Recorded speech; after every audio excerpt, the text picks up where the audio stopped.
ఆ రోజు జగన్మోహన్ రెడ్డి గారు ఏ రోజైనా ఇలాంటి సాగు చూపారా ప్రజలకి?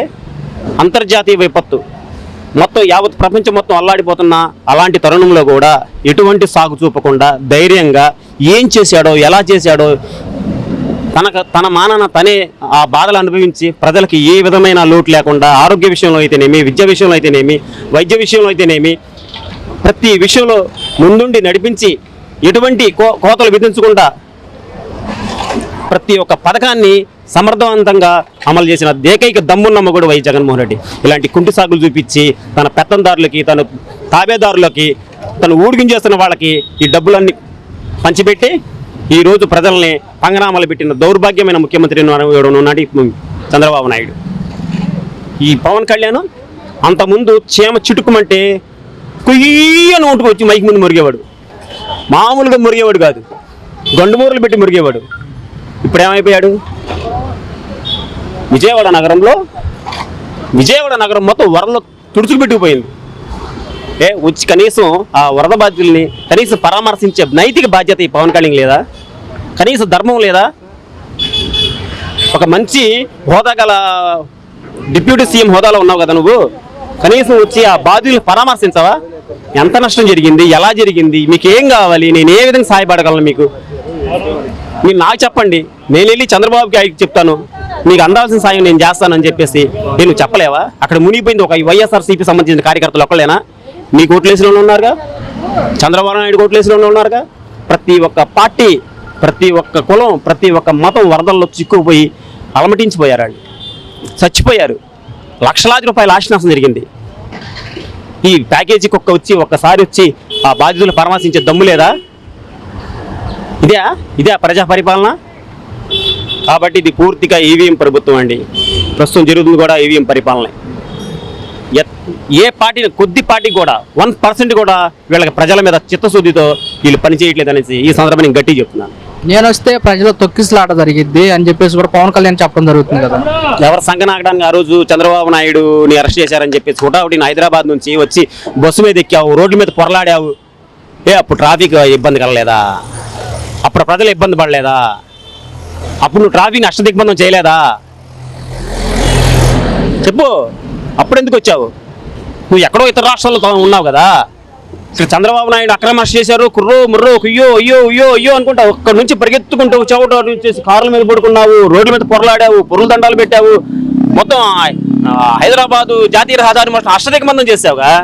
ఈ కొంపలు మునిగిపోయినట్టు ఈరోజు ఇన్ని లక్షలాది మంది, ఇన్ని వేలాది మంది ఆస్తి నష్టం, కోట్ల ఆస్తి నష్టం జరిగిపోయింది. చచ్చిపోయారు, ఎంతోమంది చచ్చిపోయారు. ఎంతోమంది విద్యార్థులు సర్టిఫికెట్లు పోయాయి, ఎంతోమంది సొంత ఇంటిదారులు సర్టిఫికెట్లు తడిచిపోయాయి. నువ్వు వచ్చి కనీస ధర్మంగా వెళ్ళి ఆ బాధ్యతలు పరామర్శించే నైతిక బాధ్యత నీకు ఉందా లేదా? నువ్వు వస్తే ప్రజలకు ఇబ్బంది కలుగుతుందా? మరి ఆ రోజు ఎందుకు వచ్చావు? కాబట్టి ఇవన్నీ ఏంటంటే కప్పదాటు వ్యవహారం అన్నమాట, తప్పించుకునే ధోరణి. ఓడదాటిన ఓడమల్లయ్య, ఓడదాటాక బోడి మల్లయ్య అని చెప్పేసి ఓట్లేసే వరకు ప్రజల కోసం నేనే బతికాను, ప్రజల కోసమే నేను జీవిస్తున్నాను, నేను పుట్టిందే ప్రజల కోసం, అసలు మా అమ్మ నాన్న నన్ను పుట్టించిందే ఈ ప్రజల కోసం, నేను కలియుగ దైవం, వెంకటేశ్వర స్వామి కాదు నేనే కలియుగ దైవాన్ని అన్నట్టు బిల్డప్ ఇచ్చాడు. ఇప్పుడు పదవి వచ్చి అందలం ఎక్కిన తర్వాత ఆ పదవి మైకంతో కన్ను మిన్ను కానరాక వెళ్ళి ఆ ఈసీ గదిలో పడుకుంటున్నాడు ఈ పవన్ కళ్యాణ్. నీకు చిత్తశుద్ధి ఉంటే, ప్రజల మీద ప్రేమ ఉంటే రా, వచ్చి ఆ బాధ్యులు పరామర్శించు. ఎప్పటికి కూడా మీకు గుణదల సెంటర్లో మీరు రండి, నేను చూపిస్తా, మోకాళ్ళు లేదు, నీళ్లు ఉన్నాయి. ఆ నీళ్లు రావడానికి వచ్చినాయి కానీ బయటికి వెళ్ళట్లేదు. నువ్వు మోటార్ల ద్వారా ఆ నీళ్లు బయటికి పంపించే ఏర్పాట్లు చేయాలి కదా. అక్కడ ఉండి మీ ఎమ్మెల్యే కదా, ఏమైపోయారు మీరందరూ?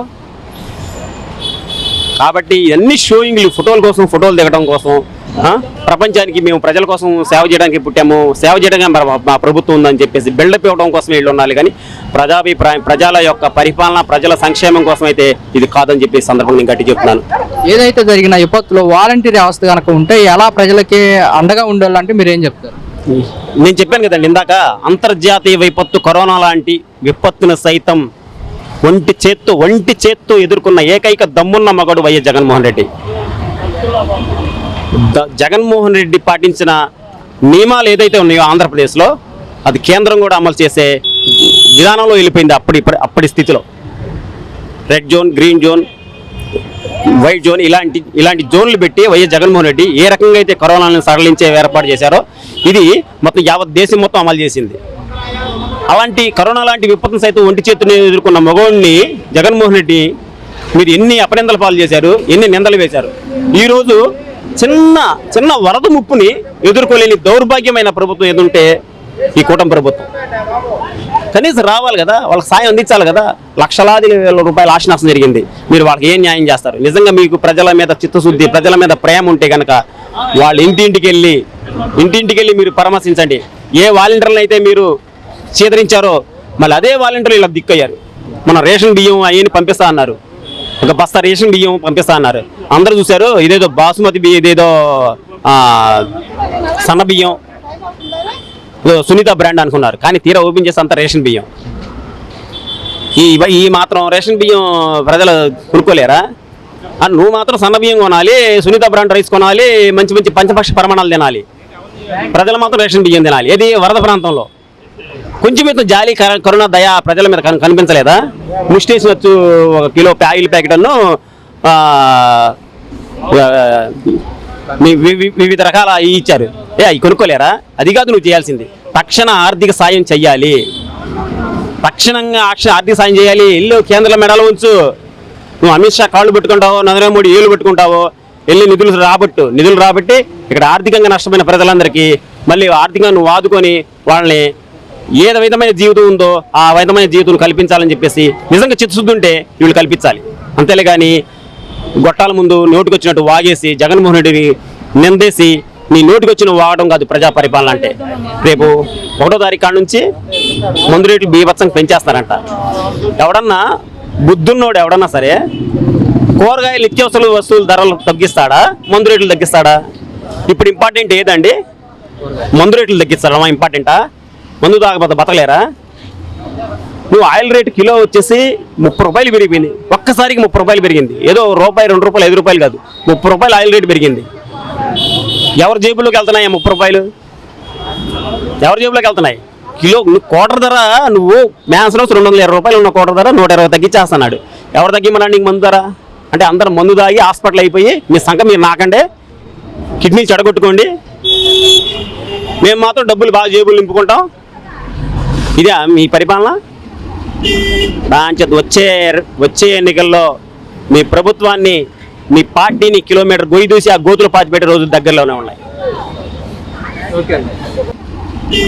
దాని వచ్చే ఎన్నికల్లో మీ ప్రభుత్వాన్ని, మీ పార్టీని కిలోమీటర్ గొయ్యి దూసి ఆ గోతులు పాతిపెట్టే రోజులు దగ్గరలోనే ఉన్నాయి.